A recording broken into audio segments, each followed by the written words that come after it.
नमस्कार। आपके अपने YouTube चैनल हमारा राजस्थान में आपका स्वागत है। आज हम RTA 2009 की धारा 29 का अध्ययन करेंगे।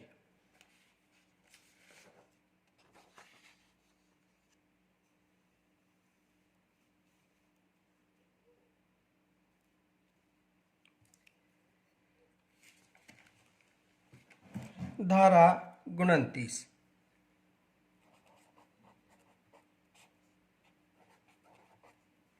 देखो, धारा 29 में पाठ्यक्रम व मूल्यांकन का उल्लेख है। पाठ्यक्रम व मूल्यांकन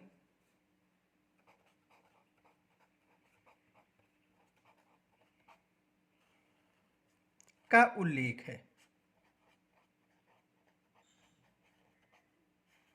जो धारा 29 है उसमें पाठ्यक्रम और मूल्यांकन का उल्लेख है।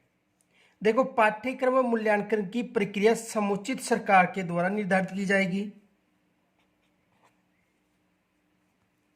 पाठ्यक्रम व मूल्यांकन पाठ्यक्रम व मूल्यांकन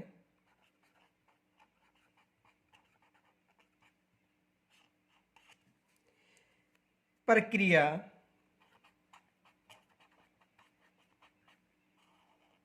समुचित सरकार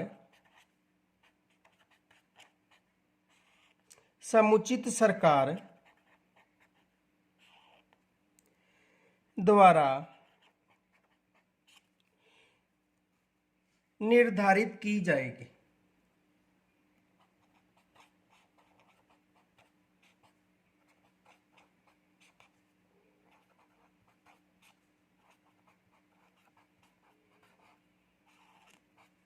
यानी जो मूल्यांकन व पाठ्यक्रम है उसका जो निर्धारण है वो सरकार के द्वारा यानी समुचित सरकार के द्वारा किया जाएगा। अब देखो, यानी विशेष याद रखना कि RTA 2009 में की धारा जो 29 है वो पाठ्यक्रम का निर्धारण करेगी और मूल्यांकन का, और पाठ्यक्रम व मूल्यांकन है वो समुचित सरकार के द्वारा निर्धारित किया जाएगा, न कि विद्यालयों के द्वारा निर्धारित किया जाएगा। आगे देखो,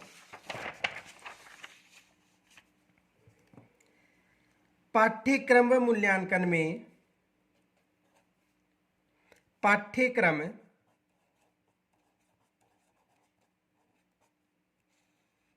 व मूल्यांकन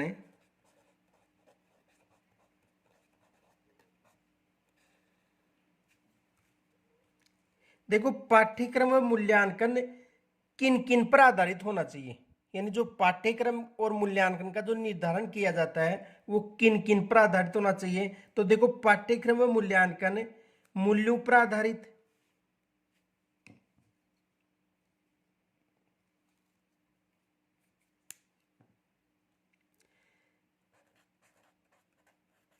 मूल्यों पर आधारित,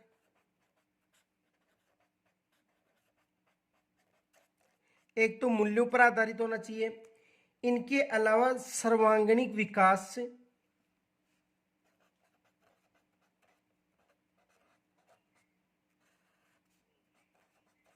यानी बच्चे का सर्वांगीण विकास हो, जो भी पाठ्यक्रम या मूल्यांकन निर्धारित किया गया है वो मूल्यों पर आधारित हो, सर्वांगीण विकास हो बच्चे का, अंतःशक्ति और योग्यता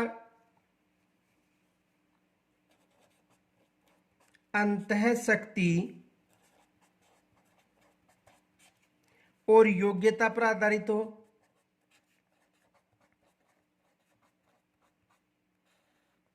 अंतःशक्ति और योग्यता पर आधारित हो, मानसिक और शारीरिक क्षमता, मानसिक और शारीरिक क्षमता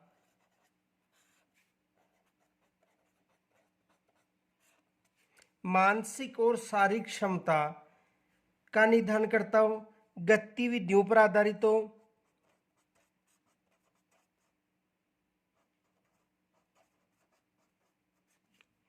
गतिविधियों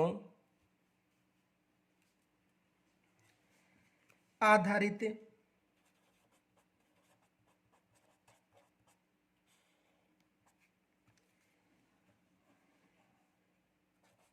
खोजने की प्रवृत्ति हो,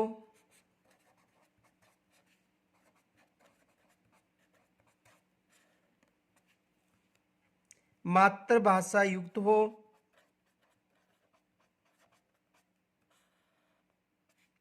भय युक्त हो,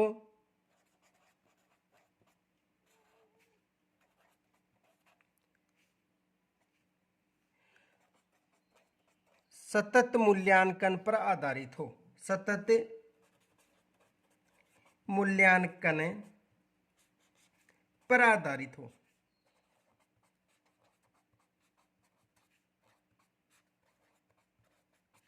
देखो धारा जो 29 है, धारा 29 में पाठ्यक्रम व मूल्यांकन की चर्चा की गई है। यानी जो मूल्यांकन है वो मूल्यों पर आधारित हो, सर्वांगीण विकास हो, अंतः शक्ति युक्त हो, योग्यता मानसिक और शारीरिक क्षमता युक्त हो, गतिविधियों आधारित हो, खोजने की प्रवृत्ति हो, मातृभाषा में युक्त हो, भय मुक्त वातावरण मुक्त हो, इनके अलावा सतत मूल्यांकन पर आधारित हो। अब देखो यहां से एग्जाम में प्रश्न पूछा गया था, फर्स्ट ग्रेड में प्रश्न ये पूछा गया था कि किस अध्याय में पाठ्यक्रम का उल्लेख किया गया है, या एग्जाम में यह भी पूछा जा सकता है कि किस धारा में पाठ्यक्रम का उल्लेख किया गया है। तो देखो राजस्थान में जो पाठ्यक्रम का निर्धारण किया जाता है, राजस्थान में पाठ्यक्रम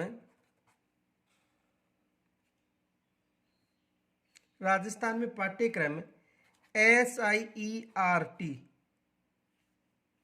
जो उदयपुर में है द्वारा बनाया जाता है।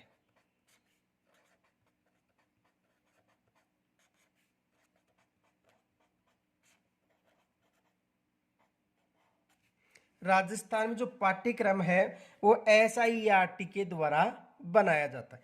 अब यहां से एग्जाम में देखो प्रश्न बन सकता है, क्वेश्चन देखो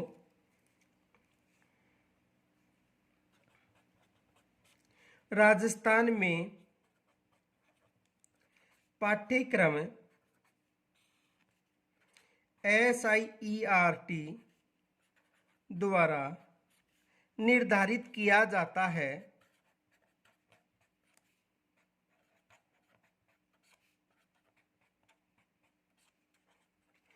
इस पाठ्यक्रम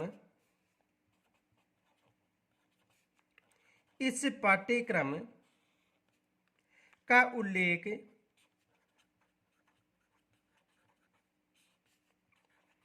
RT 2009 की किस धारा में मिलता है।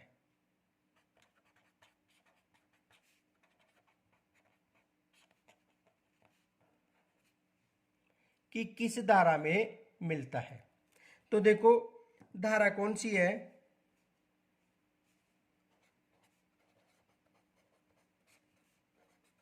गुणतीस, धारा 29 में इसका उल्लेख मिलता है। अब देखो धारा 30,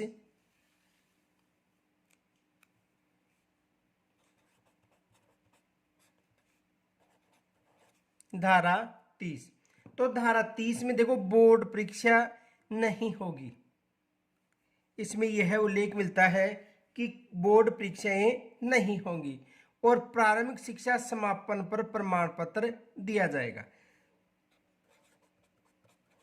बोर्ड परीक्षा नहीं होंगी,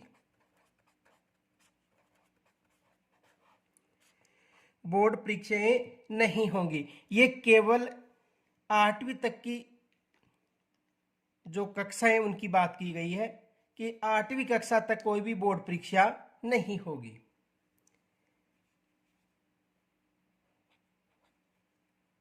प्रारंभिक शिक्षा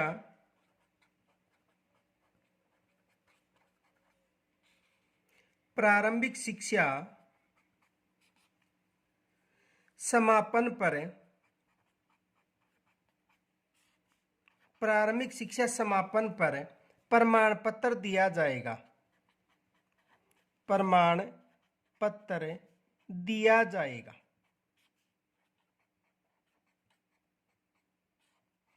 यानी बोर्ड परीक्षाएं नहीं होंगी। यानी जो प्रारंभिक जो 8वीं तक की जो स्कूल है, यानी 8वीं तक जो कक्षाएं प्रारंभ है उनकी बात की गई है, तो वहां पर बोर्ड परीक्षा नहीं होगी। और प्रारंभिक शिक्षा के समापन पर प्रमाण पत्र दिया जाएगा। जो प्रारंभिक शिक्षा है उसके समापन पर क्या दिया जाएगा? प्रमाण पत्र दिया जाएगा।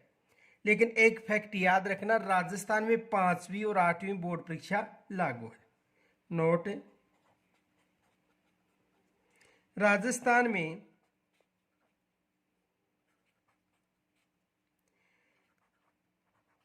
कक्षा 5वीं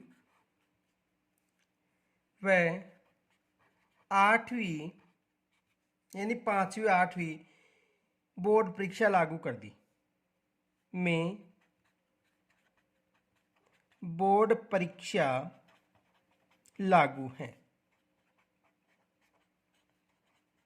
यहां तक समझ में आ गया होगा। यानी 8वीं और 5वीं राजस्थान में बोर्ड परीक्षा लागू है। अब देखो आज अगला जो अध्याय है वो अध्याय 6।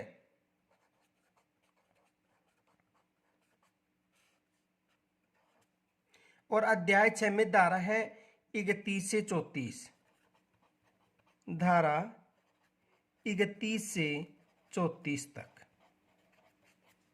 यानी जो अध्याय 6 है उसमें धारा 31 से 34 तक है। और इसका जो अध्याय 6 उसमें बालक के अधिकारों का संरक्षण का उल्लेख है। किसका उल्लेख है? बालक के अधिकारों का संरक्षण। बालक के अधिकारों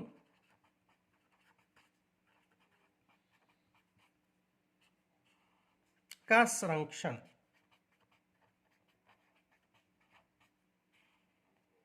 बालक के अधिकारों का संरक्षण किस अध्याय में है? 6 में। तो देखो धारा 31।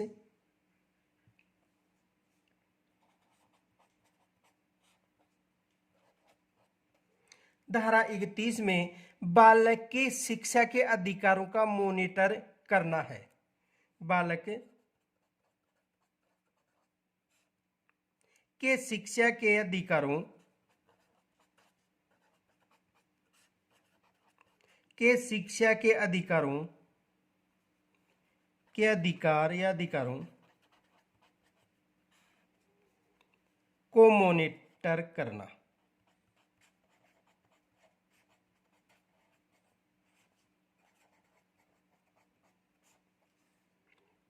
किस धारा में है? धारा 31 में। यानी राष्ट्रीय देखो बालक के शिक्षा के अधिकार को मॉनिटर करना, यानी राष्ट्रीय या राज्य बाल अधिकार संरक्षण आयोग 2005 के द्वारा बालकों के अधिकारों का संरक्षण किया जाएगा। राष्ट्रीय या राज्य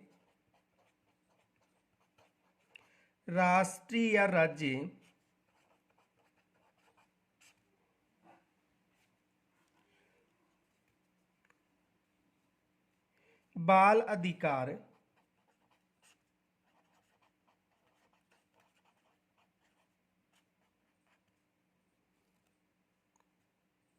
संरक्षण आयोग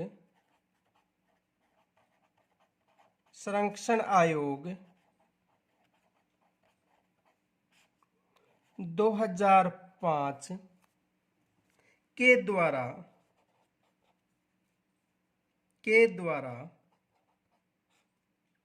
बालकों के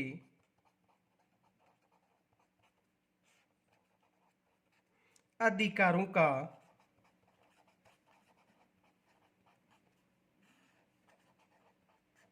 संरक्षण किया जाएगा।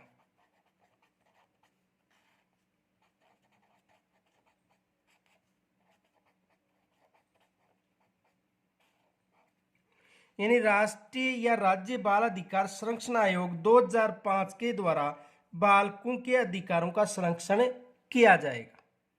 किस धारा में उल्लेख है? धारा 31 में। अब देखो यहां पर फैक्ट याद रखना, एक नोट,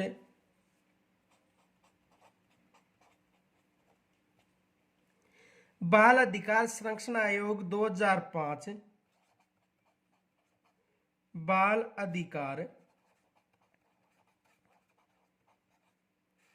संरक्षण आयोग 2005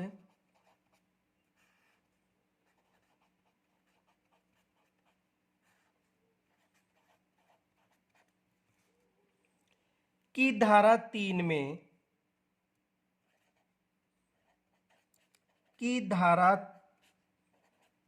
में देखो, बाल अधिकार संरक्षण आयोग 2005 की धारा 3 में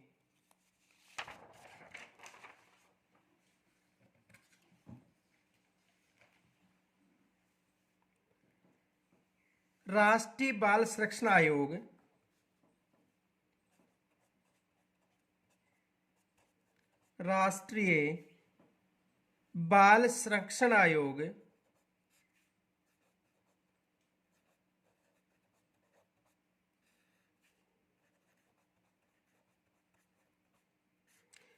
धारा 3 में राष्ट्रीय बाल संरक्षण आयोग व धारा 17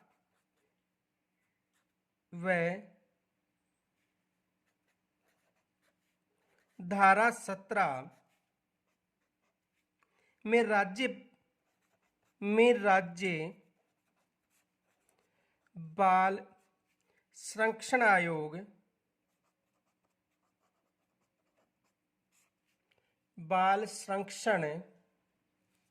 आयोग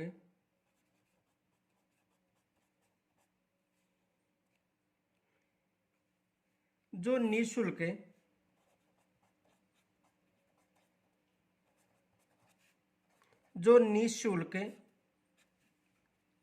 व बाल अधिकारों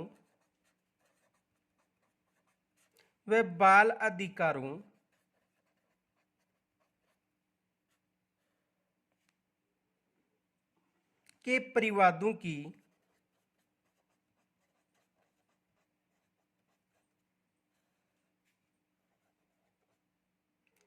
जांच करना व सिफारिश करना होगा।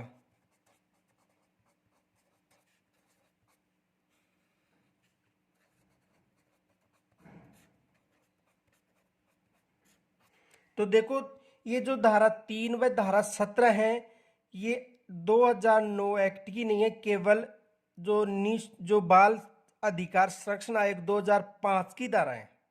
यानी बाल अधिकार संरक्षण आयोग 2005 की धारा 3 में राष्ट्रीय बाल संरक्षण आयोग और धारा 17 में राज्य जो बाल संरक्षण आयोग है उसका उल्लेख है। तो ये जो बाल अधिकार संरक्षण आयोग 2005 की धारा है, न कि आरटीए 2009 की धारा है। आगे देखो धारा 32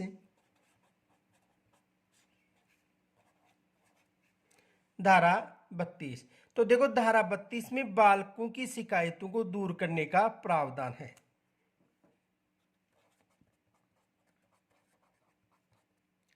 बालकों की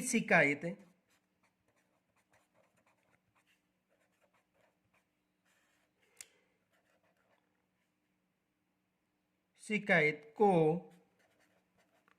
दूर करने का प्रावधान।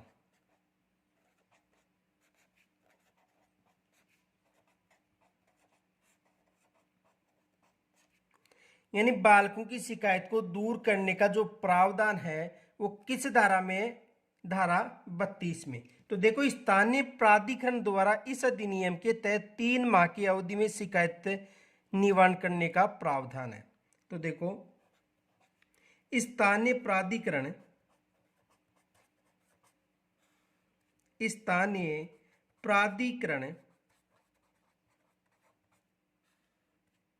द्वारा इस अधिनियम के तहत, इस अधिनियम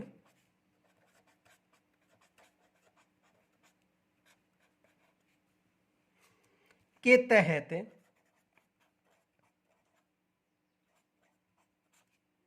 इस अधिनियम के तहत 3 माह में 3 माह में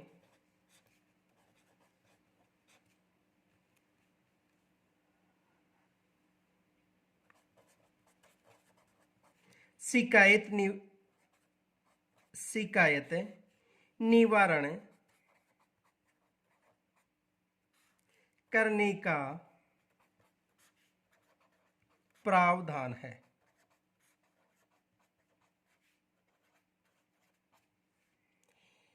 तो देखो, यानी बालकों की शिकायत को दूर करने का जो प्रावधान है उसका उल्लेख किस धारा में, धारा 32 में। और स्थानीय जो प्राधिकरण है, तो स्थानीय प्राधिकरण के द्वारा इस अधिनियम के तहत 3 माह की अवधि में शिकायत निवारण करने का प्रावधान है। सबसे पहले जो शिकायत है लिखित रूप में स्थानीय अधिकारी और उसके बाद बाल अधिकार संरक्षण आयोग में की जाएगी। सबसे पहले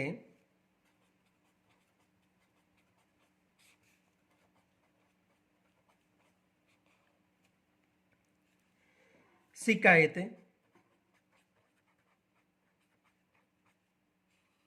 लिखित रूप में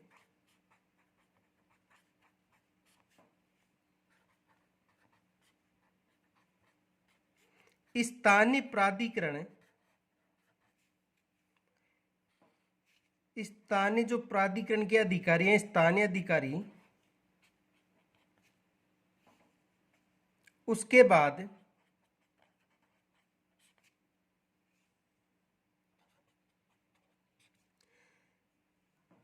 बाल अधिकार संरक्षण आयोग,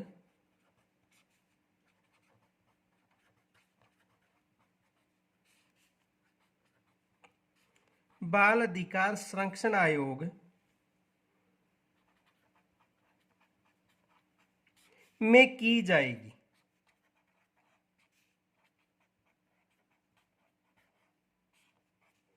तो बालकों की जो शिकायत है सबसे पहले जो स्थानीय अधिकारी या स्थानीय प्राधिकरण है उसमें की जाएगी, 3 माह का समय दिया जाएगा। उसके बाद ये जो शिकायत है वो बाल अधिकार संरक्षण आयोग में की जाएगी। एग्जाम में यहाँ से प्रश्न बन सकता है कि बालकों की शिकायत को दूर करने का प्रावधान किस धारा में है। देखो एग्जाम में यहाँ से ये प्रश्न आ सकता है।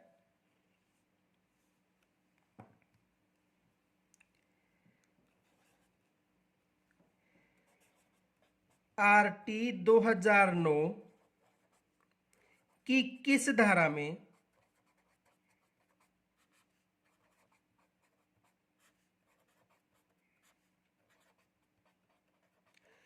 बालकों की शिकायत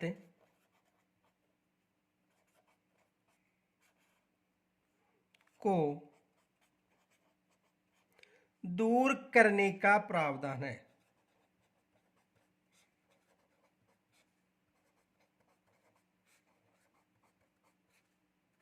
यानी कहने का मतलब यदि कोई बच्चे को कोई समस्या है और वो शिकायत करता है तो उसका जो उल्लेख है धारा 32 में है। किस धारा में है? धारा 32। आगे देखो धारा 33,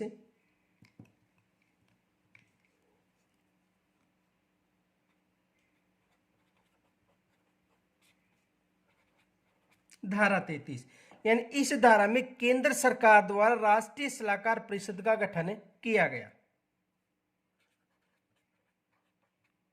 केंद्र सरकार द्वारा राष्ट्रीय सलाहकार परिषद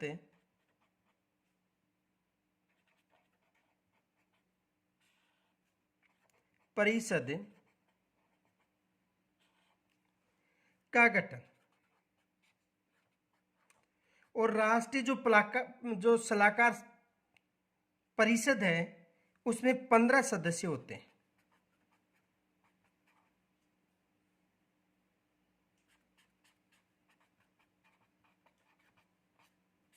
कितने सदस्य होते हैं? 15 सदस्य। तो देखो, केंद्र सरकार द्वारा जो राष्ट्रीय सलाहकार परिषद का गठन किया गया है, इस परिषद में कितने सदस्य होते हैं? 15 सदस्य होते हैं। और इसकी जो अध्यक्षता वो किसके द्वारा की जाती है? प्रधानमंत्री के द्वारा। तो देखो, अध्यक्षता कौन करेगा?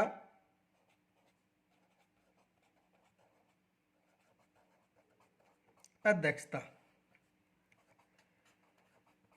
प्रधानमंत्री। अध्यक्षता कौन करेगा? प्रधानमंत्री। तो धारा जो 33 है उसमें केंद्र सरकार द्वारा राष्ट्रीय सलाहकार परिषद का गठन किया गया है। और ये राष्ट्रीय सलाहकार जो परिषद है उसमें 15 सदस्य होते हैं और इसकी अध्यक्षता कौन करता है? प्रधानमंत्री करता है। धारा 34 देखो,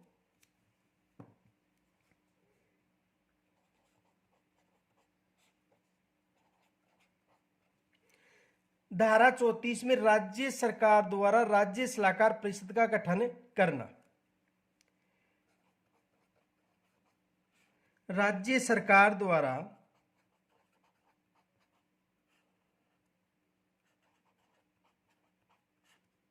राज्य सलाहकार परिषद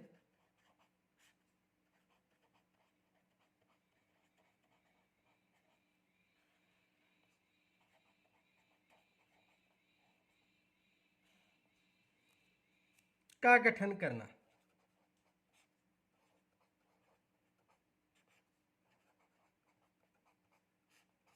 और इसमें भी 15 सदस्य होते हैं।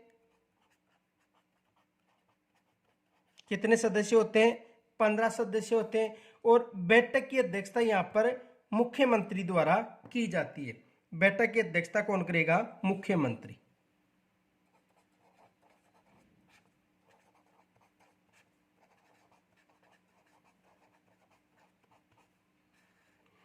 बैठक की अध्यक्षता कौन करेगा? मुख्यमंत्री।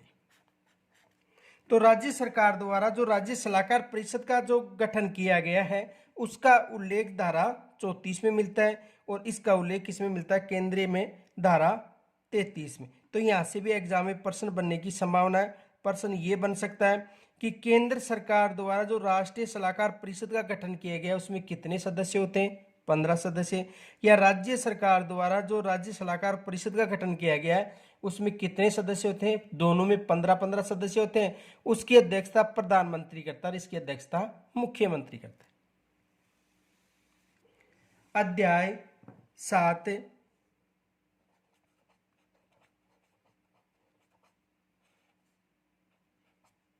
अध्याय 7 और इस अध्याय में धारा 35 से 38 तक उल्लेख है।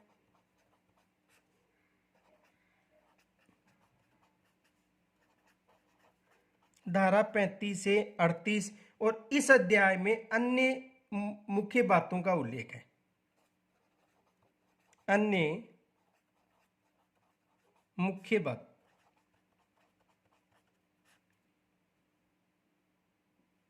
अन्य मुख्य बातें उल्लेखित है।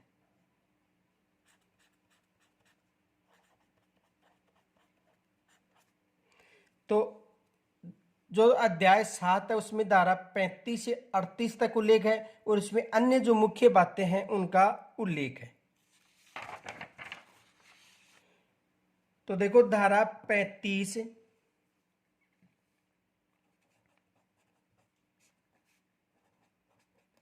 और धारा 35 में समुचित सरकार मार्गदर्शन सिद्धांत जारी करेगी का उल्लेख है। समुचित सरकार मार्गदर्शन सिद्धांत जारी करेगी।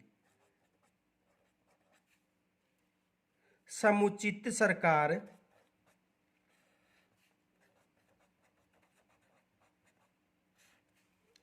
मार्गदर्शन सिद्धांत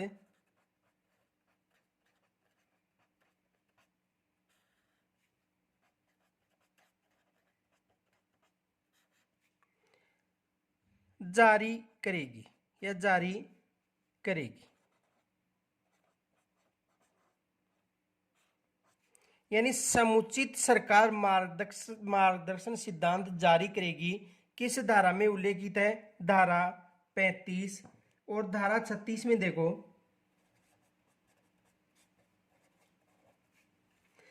धारा 36 में धारा 13, 18 व 19 के दंडनीय अपराध के लिए अभियोजना हेतु मंजूरी स्वीकृत करने का प्रावधान। तो धारा 13, 18 व 19, धारा 13, 18 व 19 के दंडनीय अपराध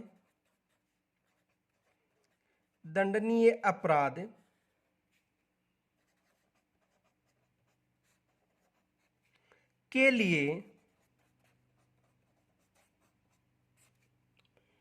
लिए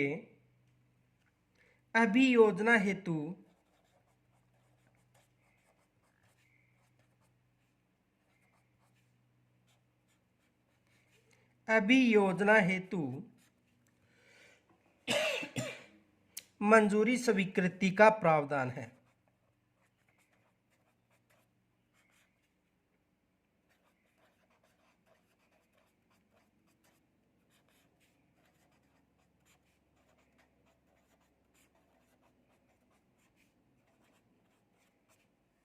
यानी धारा 36 में देखो, धारा 13, 18 व 19 तीन धाराएं होगी। कौन कौन सी हो गई? धारा 13, 18 और 19 के दंडनीय अपराधों के लिए अभियोजना हेतु मंजूरी स्वीकृति का प्रावधान। धारा 37 देखो,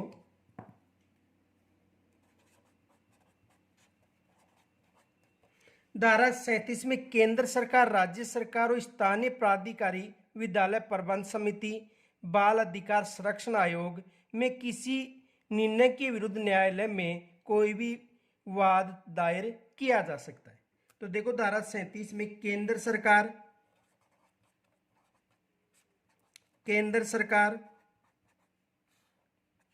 राज्य सरकार,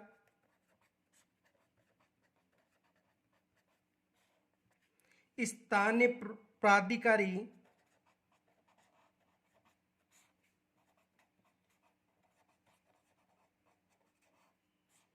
केंद्र सरकार, राज्य सरकार, स्थानीय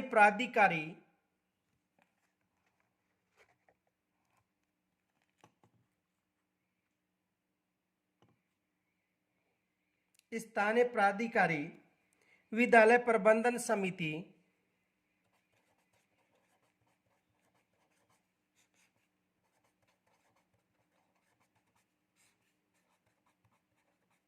यानी एसएमसी,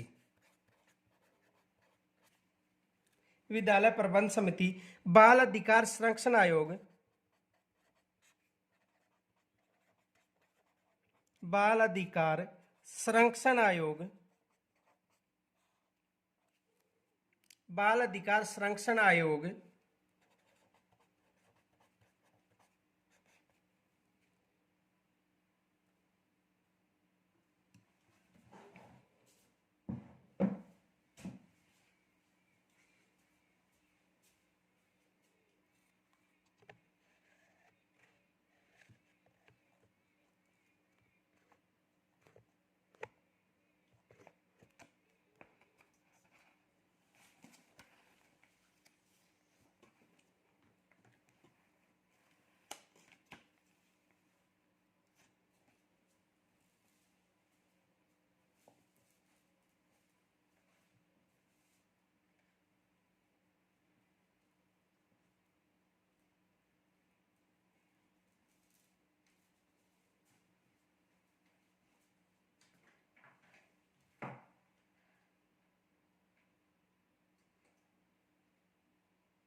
तो केंद्र सरकार, राज्य सरकार,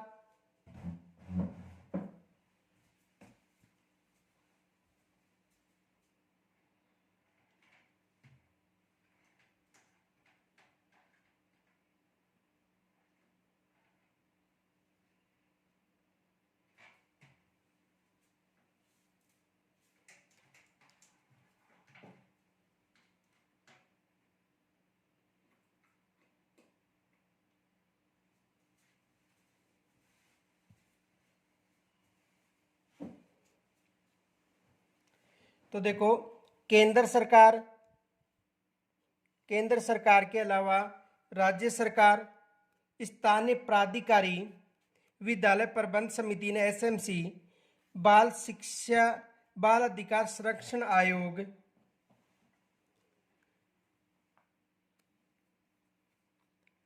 के किसी निर्णय के विरुद्ध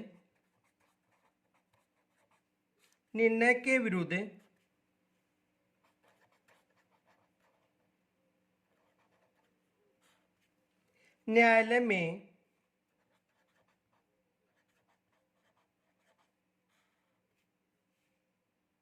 में कोई वाद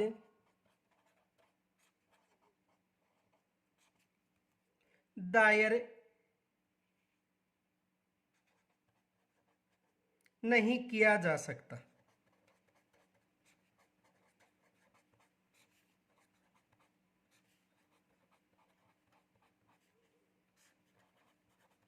देखो, धारा 37 में किसका उल्लेख है ये समझो।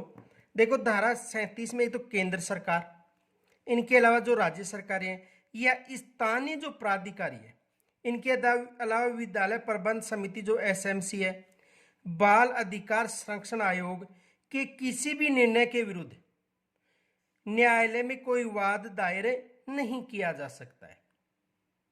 इसका उल्लेख किस धारा में? धारा 37 में। यहां से एग्जाम में प्रश्न भी बन सकता है। देखो, प्रश्न यहां से बन सकता है, विद्यालय प्रबंधन समिति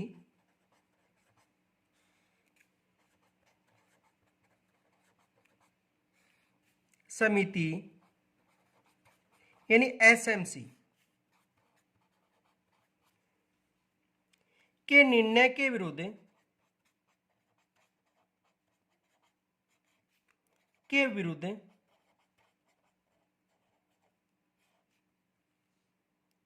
क्या न्यायालय में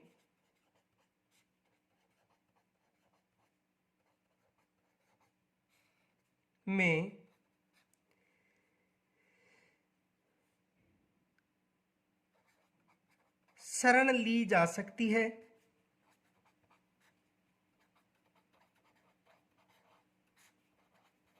या नहीं? यानी विद्यालय प्रबंध समिति जो एसएमसी है के निर्णय के विरुद्ध क्या न्यायालय में शरण ली जा सकती है या नहीं?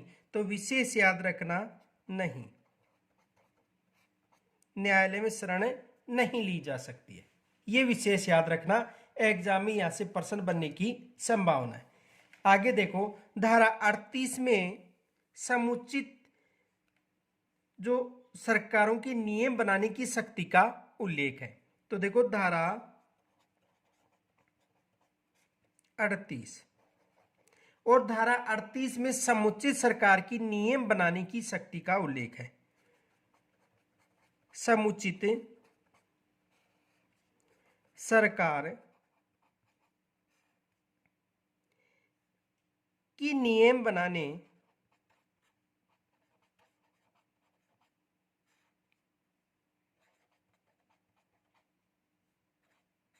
की शक्ति।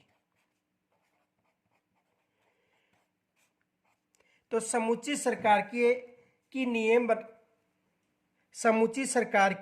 नियम बनाने की शक्ति का उल्लेख किस धारा में? धारा 38 में। यदि कोई भी राज्य जो इस अधिनियम को अपनाया था वो धारा 38 के तहत इस अधिनियम को अपनाया था। ये विशेष याद रखना। नोट,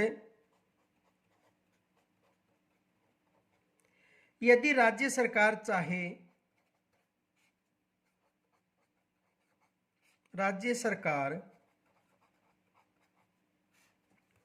चाहे तो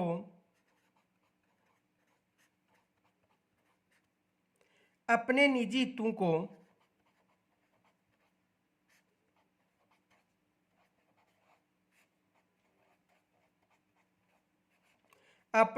हितों को ध्यान में रखते हुए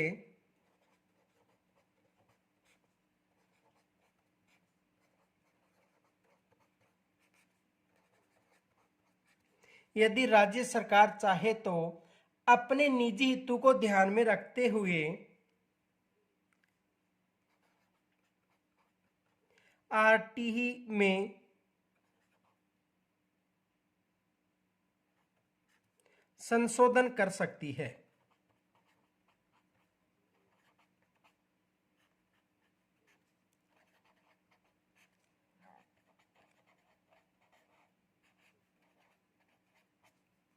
यदि राज्य सरकार चाहे तो अपने निजी हितों को ध्यान में रखते हुए आरटीई में संशोधन कर सकती है।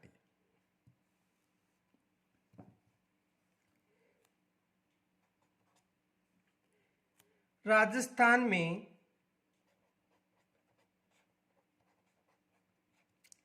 आरटीई 2009 की धारा 38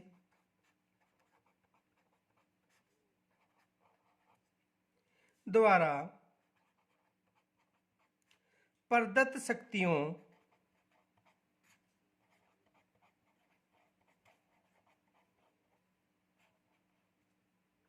का प्रयोग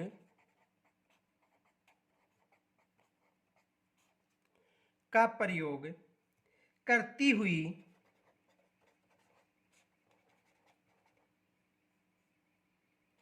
करते हुए, यानी राजस्थान में आरटीए 2009 की धारा 38 द्वारा प्रदत्त शक्तियों का प्रयोग करते हुए राज्य सरकार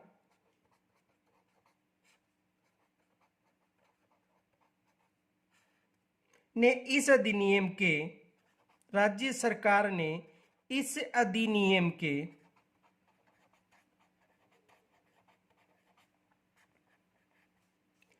प्रावधानों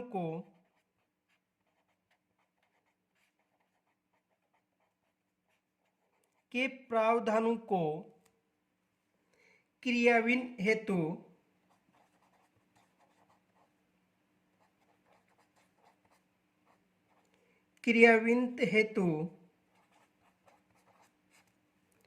राजस्थान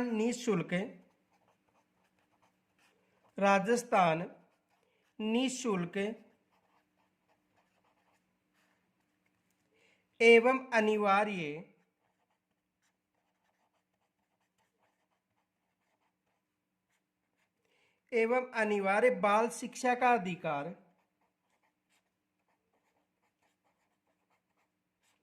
बाल शिक्षा का अधिकार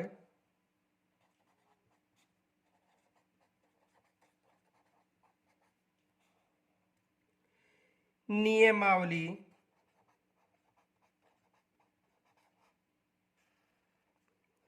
2011 निर्मित कर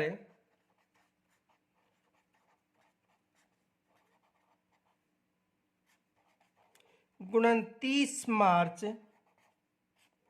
2011 अधिसूचना जारी की गई।